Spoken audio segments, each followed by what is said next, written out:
కాంచీపురం సిరీస్కు మీకు స్వాగతం. లాస్ట్ ఎపిసోడ్లో వచ్చేసి నేను వరదరాజ్ పెరుమాళ్ గురించి అంటే 100 స్తంభాల గురించి ఎక్స్ప్లెయిన్ అయితే చేయడం జరిగింది.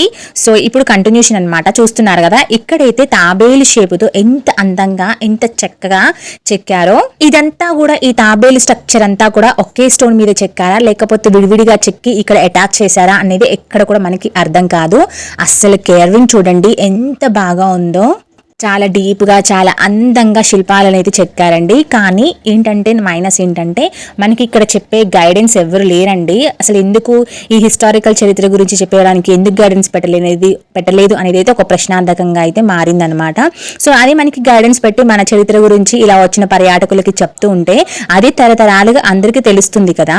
సో ఇక్కడ హోల్స్ చూస్తున్నారు కదా, ఇక్కడ హోల్స్ ఎందుకు పెట్టారు, మీరు ఈ చిన్న దానిలో ఎంత అందంగా బొమ్మలను చెక్కారో మీరు చూస్తున్నారు కదా.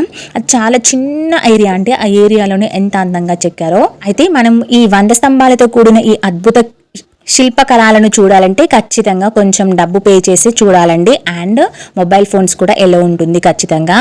ఈ మండపంలో ఒకే రాయితో చెక్కిన అందమైన గొలుసు మరియు రామాయణ మహాభారత ఇతిహాసాలకు సంబంధించిన ప్రధాన ఆకర్షగా అయితే ఇక్కడ ఉన్నాయి. సో అందుకోసం ఖచ్చితంగా మన తిరుమలకి అతి దగ్గరలోనే ఈ కాంచీపురానికి వెళ్ళండి. సో దగ్గరలోనే కంచి కామాక్షి అమ్మవారి గుడి కూడా ఉంటుంది. ఈ విష్ణు కంచిని దర్శించుకుంటే చాలా మంచిదండి. ఇటువంటి మరిన్ని లేటెస్ట్ ఇన్ఫర్మేషన్ వీడియోస్ నా ఛానల్లో ఉంటాయి. అందుకోసం ఖచ్చితంగా సబ్స్క్రైబ్ చేసుకుని లైక్ చేయండి.